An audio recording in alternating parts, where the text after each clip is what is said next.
they'd never worked in the food service business at all. Never worked in a restaurant, catering business, not even fast food, nothing. They had a little bit of food knowledge, but had no real knowledge of the food service business. And at the time, my mom, she worked in a hair salon. And it was a kind of an up-and-coming hair salon, and a lot of prominent ladies from the community would come in. And my mom is such a warm and friendly person, and she would talk to these ladies. And she was genuinely interested in them. She would talk to them and ask them what they were doing and how their kids were, and these ladies would tell them what's going on in their lives, and they'd tell them about events that they were having, weddings, and some of their husbands owned businesses, and so they'd tell them about that. And so my mom would introduce our business to them and say, you really should have my husband cater your party. And so that's kind of how it began. She didn't even know, and she was the marketer. She started to market our business and didn't even realize what she was doing. She didn't realize that she had this great talent.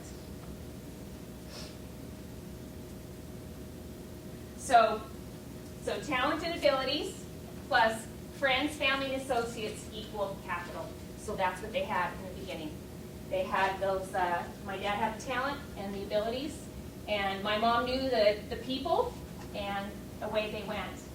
So for 13 years, they worked out of this basement of our home and hauled food up and down stairs for 13 years. And let me tell you, that is not fun. It's not fun. So, but in the beginning, it's difficult. And my father had a gentleman who was in our ward, and he called him one day and he said, you brought barbecue to my house, and I love your barbecue. And he owned a helicopter company, and he said, I want you to come and cater this meal for 750 people. We had never done that. We didn't have the equipment, we didn't have the knowledge, we didn't have any of that. But, so he said, not only do I want you to cook all the food, I want you to build props for me. I want you to build chuck wagons with canvas tops. And so he said, okay, away he went, and he made endless lists. He called people in our neighborhood to borrow their ovens at 3 o'clock in the morning to put meat in, and called every friend and family member and anybody who was willing to come and help us put this event on for these people. So let's drink here.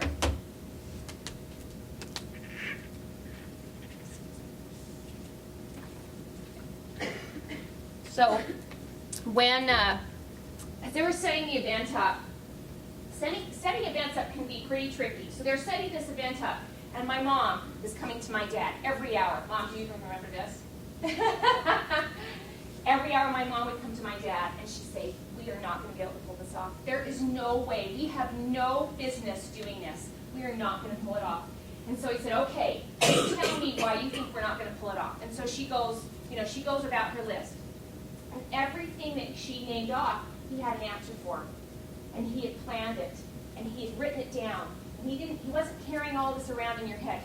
One thing I've learned, when you have a big task, and I learned this from my dad, when you have a big task at hand and you're carrying all the stuff in your head and you're feeling so overwhelmed, stop. Write it all down. Write everything down you can think of that is bothering you.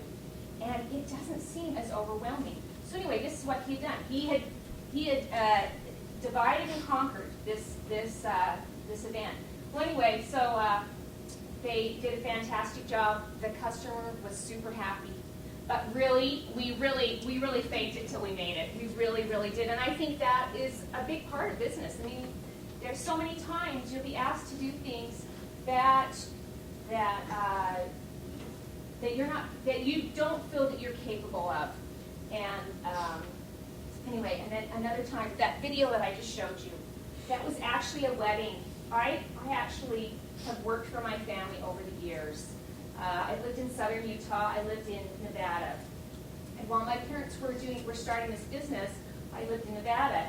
And so they'd call me when they had a big event, because they knew how much I love this. I have a passion for this. And they would call me and ask me if I would come and help them put on a big event. So anyway, long story short, I my parents, we moved to southern Utah from Las Vegas. And I got to know some people in my ward. The people in your ward are great. Associates, get to know these people. It's always nice to know people. And they had a daughter getting married. And they had lived in St. George forever. And they didn't want to exclude anybody from this wedding. And so their guest count was 1,500 for a wedding. Okay? We hadn't done a wedding for 1,500. I certainly hadn't done a wedding for 1,500. The location was difficult because if you saw in that video, this is the second one I did for these people. And we had to carry everything down into this walkout basement. It was a long way down. So that was the first hurdle. But we had 1,500 people over a 5-hour period. We set up tents, and I helped them with all the planning and everything. And I had never done a wedding this big. I had never done anything this big. And to be quite honest with you, about 3 o'clock, the wedding started at 5. I started to panic a little bit. I started to panic a lot. I just thought, I don't know how I'm going to be able to do this and pull this out. How am I going to do this? I've never done this before. But I knew that I had my list. And again, divide and conquer. I knew that this was something that I could do if I really put my mind to it. And it was a great success. It really was. It was a really fun wedding to do. So once again, you fake it till you make it. Hopefully, you have the confidence in yourself and your abilities, and then you just plow through it. And we really wanted to expand our business. It was really important to us.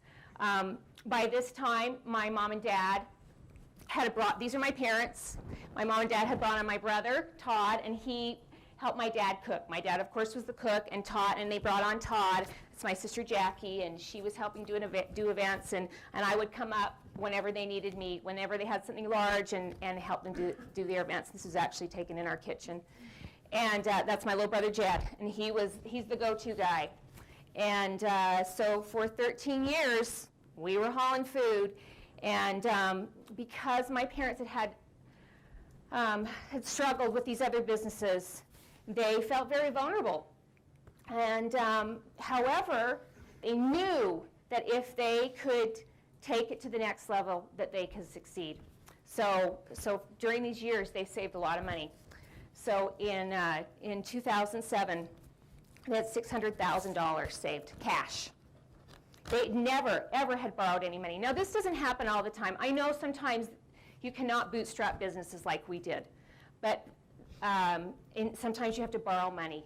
But for some reason, they were able to just save money as they went, and they had quite a chunk of change. And they bought a building that's about a mile from our house on Columbia Lane. And this building was an upholstery shop. And they bought this building. And then there was another little building to the side of it, and I'll get to that later. But so for 18 months, they spent building kitchens. My dad designed the whole thing.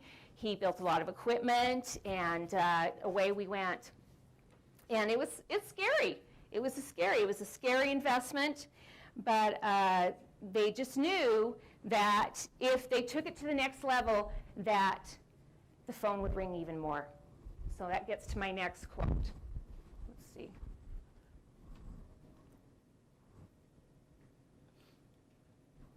Okay. Sorry, Laura, I just can't.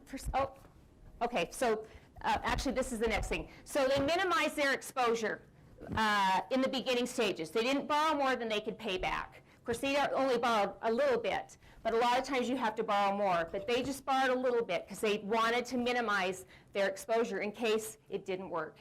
I mean, that happens. You don't ever want to think that, but it does happen. And the other thing they did is they didn't give away a piece of the action, meaning there were people who came to them. They could see that they were a success, and they said, we have money, we want to invest. And they would say, no.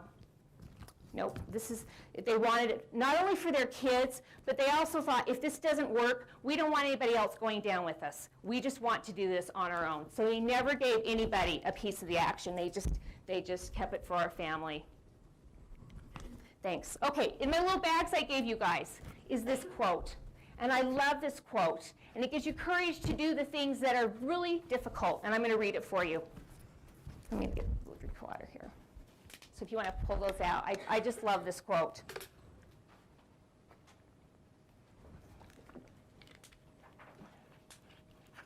It says, until one is committed, there is hesitancy, the chance to draw back, always ineffectiveness. Concerning all acts of initiative and creation, there is one elementary truth, the ignorance of which kills countless ideas and splendid plans. That the moment one definitely commits oneself, then providence, angels, remember angels, move too. All sorts of things occur to help one that would never otherwise have occurred. A whole stream of events from the decision, raising in one's favor of all manner of unforeseen incidents and meetings and material assistance which no man could have dreamed would have come his way. Whatever you can do or dream, you can begin it. Boldness has genius, power, and magic in it. Begin it now. I love that quote. Scary, but if you commit. Let's see, you want to go to the next one? My dad always says this. He talks about this too. So we're talking about angels. You make this commitment. You're afraid, but you make it anyway. And this can be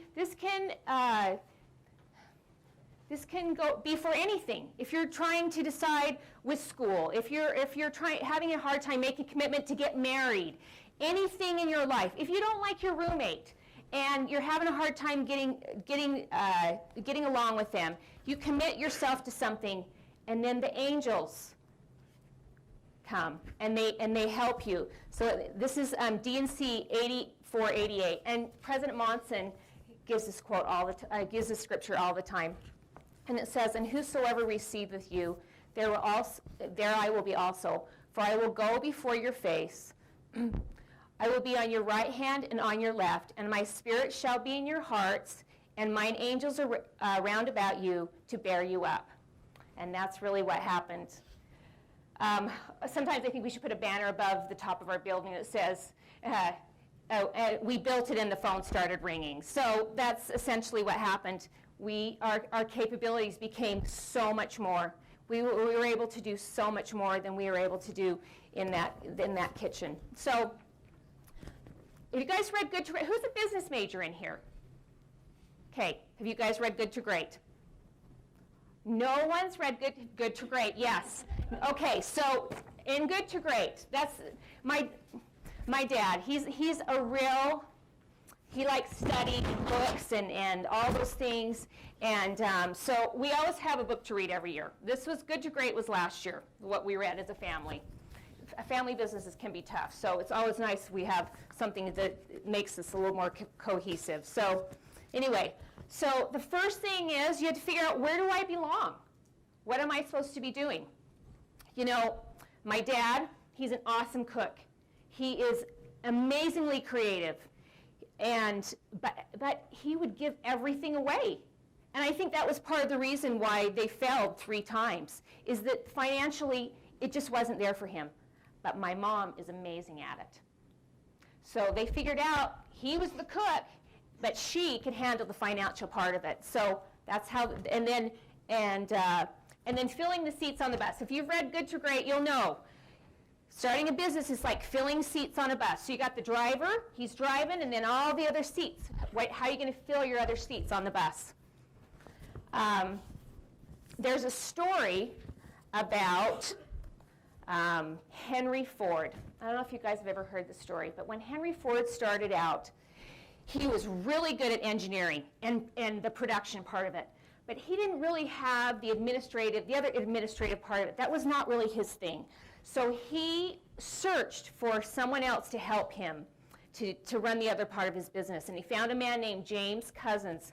And he was an amazing man. And he was a really, really brilliant man. And so he took care of all the marketing and the administrative part and all the other things so that Ford could do all the production and the engineering and everything. And so for 10 years, they ran this amazing business. But what happened was, is that Henry Ford became jealous of Cousins, and he was threatened by how smart he was. And so he figured out a way to force him out of the business. So after that, 30 years, Henry Ford's in charge of everything. And the man is not capable of doing everything. He knew what he did best, but he ignored that. And so for 30 years, until his son took it over, their business struggled. So it's really important how you fill those seats on the bus. The other thing is, in our business, we create a culture, and that's good or bad. And that's kind of with anything. It's with a family, it's with a business, it's with whatever. But in our business, well, I should start with my mom and dad. This is a trickle-down effect. My mom and dad are really friendly, nice people, very open, and it has trickled down into our business. We've created a business that is warm and friendly, and that starts from my parents down to the people that answer the phone, to our servers that go out on jobs, and people tell us all the time how friendly our people are and flexible when we're doing a job, and they really appreciate that. So that is really, really important. Okay, I'm going to do a little show and tell here, you guys, okay? I have this little table over here. I know you think this, what the heck this, okay, Sarah. Sarah's worked for us before. You can't tell Sarah what this is, okay? Okay, so we found that equipment is really important when you're doing the kind of work that we do now.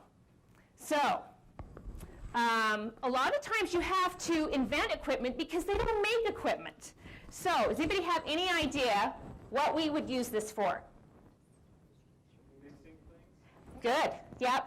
This is actually a potato masher. So we have these massive pots, and we can put 60 pounds of potatoes in this pot, and we can mix up 60 pounds of potatoes in about 5 minutes. So this is, I'll tell you, this is money right here. I just have to say, this has been so amazing. Do you want to go to the next one? Here's another thing. Okay, this looks kind of silly to you guys. So my dad was sitting on a plane one day, and you know, hauling things around without wheels is not very fun. It really isn't. So he was sitting on a plane, and the flight attendants are rolling the beverage carts up and down the aisles. And he's thinking, I think I could do something like that for our business. So what he did, these are warmers. These keep food hot or cold for about 8 hours. It only drops about 10 degrees in temperature. And so he had somebody fabricate this for us, and we put these two boxes. If any of you ever had Marvellous Catering cater for you, you'll see these things. Well, nobody has this. This is just ours because he developed this. This is something he felt really strongly that would help our business. So anyway, so we put these two boxes back to back, and then the top we use for packing or whatever, and then when we get to a job, I can't tell you how many times we'll get to a job we have no prep table, so we can use the top for prep. You can go to the next picture and I'll show you the next. Anyway, equipment has been so important to us. If they don't make it, we figure out how we fabricate it or find somebody else that can make it for us, and that's been really, really important for our business. Okay. The other thing, creating systems. If you read Good to Great, you'll know this too. From the time you call Marvellous Catering till the time we're done with the job, there's a process that we go through, and every job has the same process. And it's been so important to us to create systems in our business so we can be consistent, and that every customer has the same experience. It's really important that our customers have the same experience. Okay, this is the other thing. So I didn't tell you guys this. I should have, I forgot. So from the time we opened up, from the time we built our kitchen until now, we have tripled our business in 7 years. The first 13, we've tripled our business from the first 13 years. So in the last 7, we've tripled what we did in the first 13. So, but I'll tell you what, one of the reasons why we have tripled our business. So we talked about hiring people that are smarter than you. Don't be afraid to hire people that are smarter than you. So we actually had some people that we know really well, and they created some software for us that puts all of our work into the computer, and then we shoot out these job sheets. But let me tell you, this is one day, okay? Right here, I'll do this. Okay, so this is one day right here. This is December 14th. This is last December 14th. That day, we had 16 events, and we had 3,000 servings. So really what it's like 16 restaurants on wheels going to all different parts of Utah County. So the system part is so important, but the volume for us has been key. It really, really has. This took a lot of practice. I guess I should say that. This has taken a lot of practice.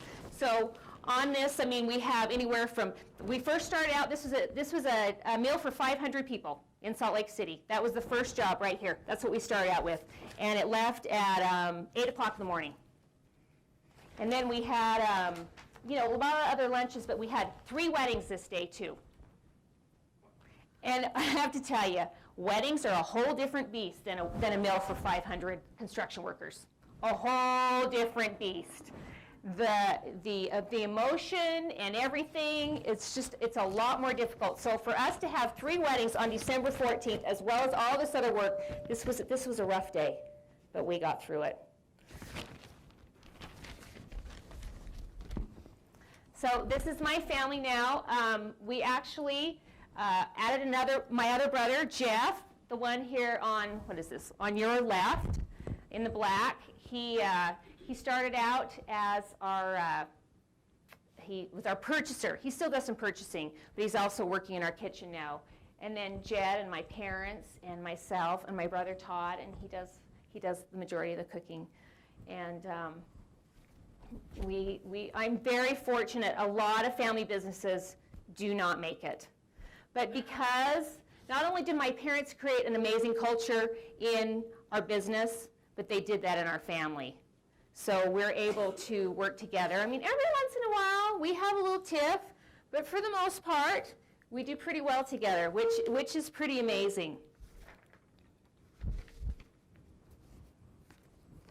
So I love this quote. You know, years and years and years ago, my daughter brought this home from primary, and I thought, this is so amazing. And every time I'm feeling overwhelmed and like, oh, how can I do this?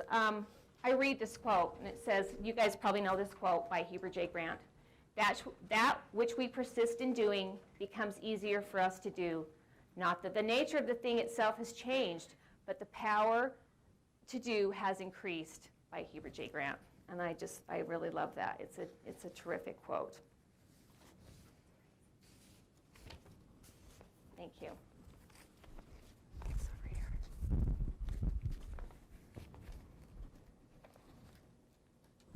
Does anybody want to ask questions? I have time. Does anyone have questions? I remember when you were saying like you tripled the business in 7 years, you mentioned something about 13 years. Okay, so the first 13 years, we were in the basement. The first 13 years. And then when we moved our business, when we built our kitchen, we tripled our business from the first 13 years. In 7 years, we tripled what we had done in the first 13. With the potato masher and the rolling boxes, have you ever thought of getting a patent and like selling them to other caterers? So many times we go to a trade show for caterers. Every profession has a trade show, don't they, in some kind of an organization. So we go to these trade shows, and I've thought many times, we really should patent these things, because it really is remarkable the amount of volume that we can produce with something like that, with equipment like that, and I think that a lot of people probably would really benefit from that. Anybody else? I'm just curious to know how you handle the volume fluctuations, like December 14th, and obviously, a lot of December with holiday parties and weddings and stuff, but there are probably some months that are a lot lower, and how do you handle that with employees? And, how do you scale up for something big and then a lot of our employees are part-timers. They're seasonal. Some of them are seasonal. We have probably about 10 full-time people that work for us, and the rest of them are part-time. We have a lot of moms that work for us that just like to work every now and then. We have students that just want to work every now and then. But we just pretty much call anybody we can find who's willing to come and work if you want to know the truth. I mean, of course, they're trained and whatever, and they've, worked for us previously, but it is very challenging. And my brother Jed, my youngest sibling, Jed, he is the one who takes care of all that. And it is, let me tell you, that is quite a job trying to keep track of 15 jobs going out and where everybody's going and what times they're supposed to be there and all that. It is a tremendous job that, listen, I'll do weddings any day of the week than have to figure that part of it out. Anybody else? How do you manage to negotiate between like a family conflict and a business conflict, seeing as like a lot of times they are one? Ooh, that's a good question. That's a good question. I think for us, we just have really had to separate the business from our personal. I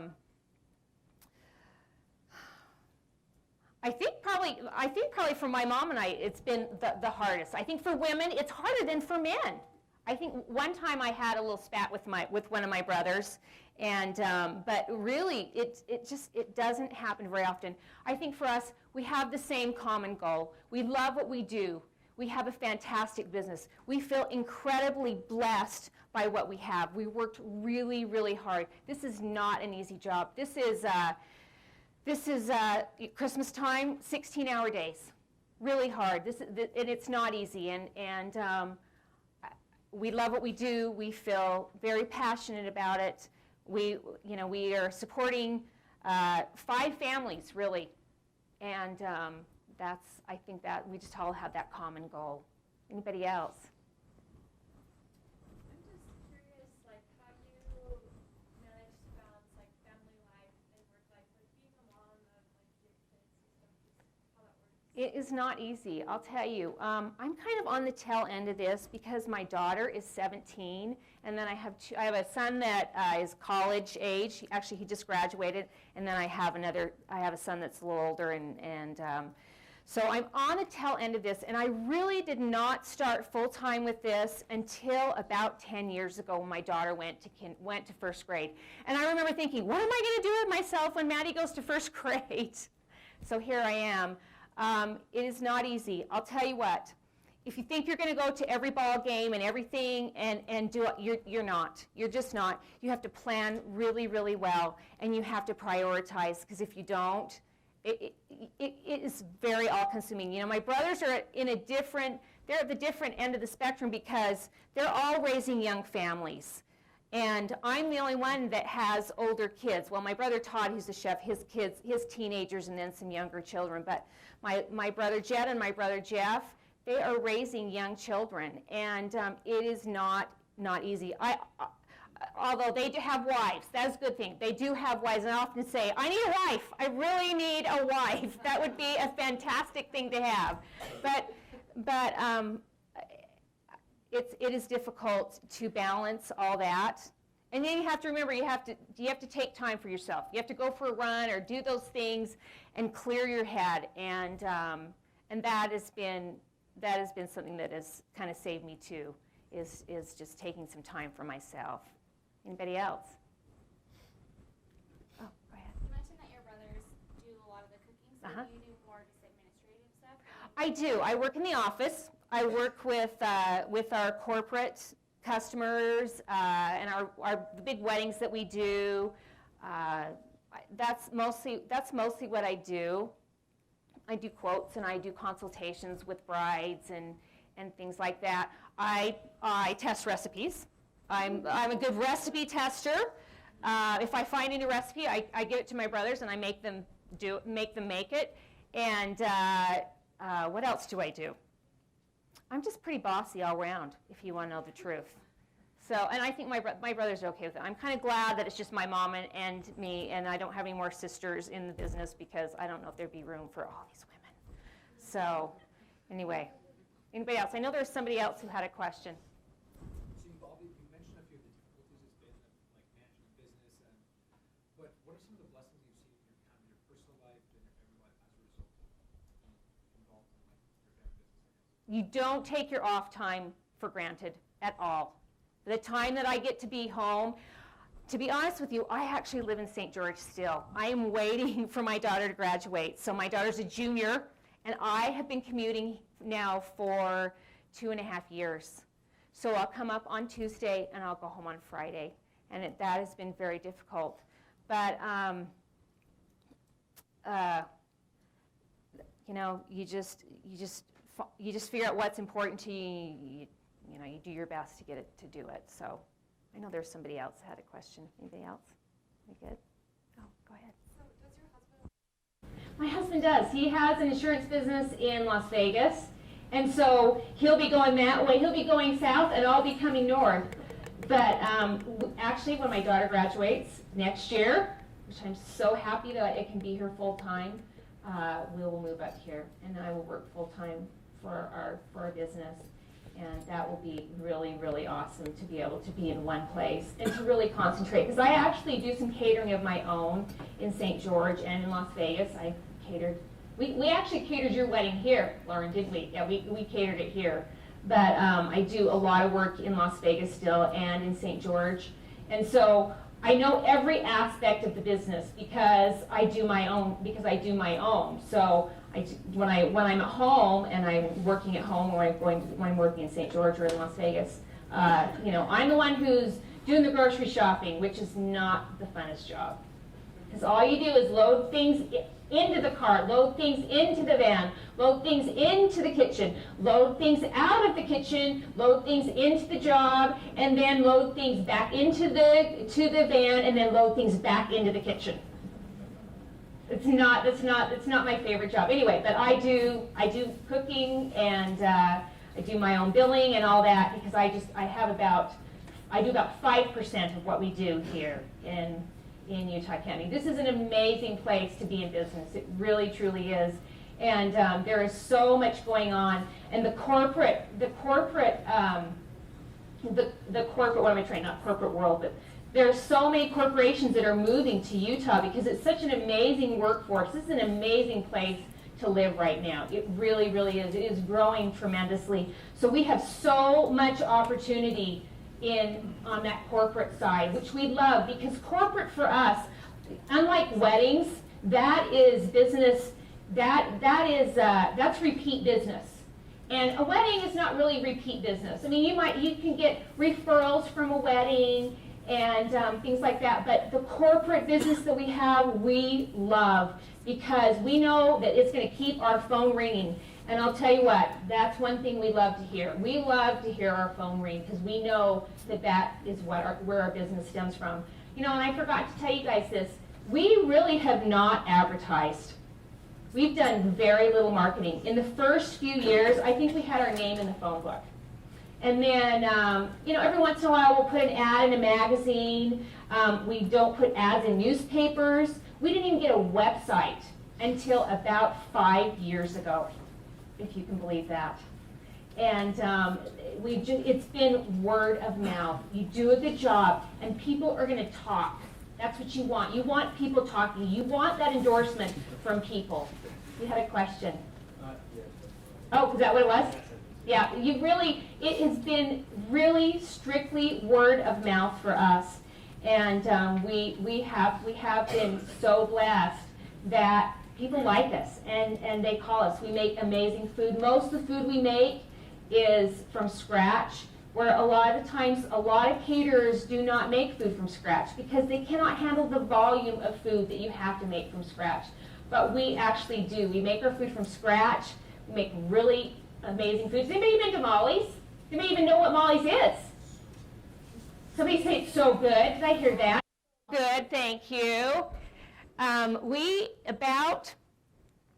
been in business for 17 years, and we had this little building on our property, and it had been like a Mexican bakery, and then it had been an administrative office for a maintenance company, And it became available. We're like, instead of renting it out, we decided we wanted to open up a little lunch place. So we opened up, it's called Molly's. That was my grandmother. So we opened up Molly's. We serve comfort food.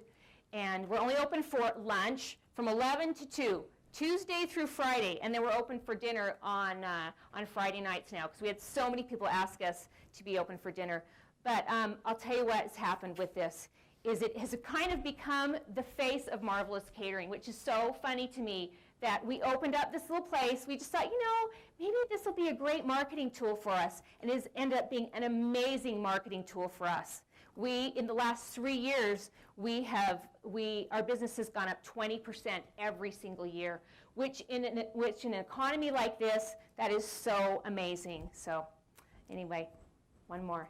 Thank you. Like with the growth of your business, obviously, like, do you guys, like, what are your plans for keep expanding, or because you get so much like demand, are you going to hire new people? We are, and we're going to have, yeah, I think for us, the training is difficult. It really is. And so we're just going to have to continue to hire people and train them to be cooks and whatever.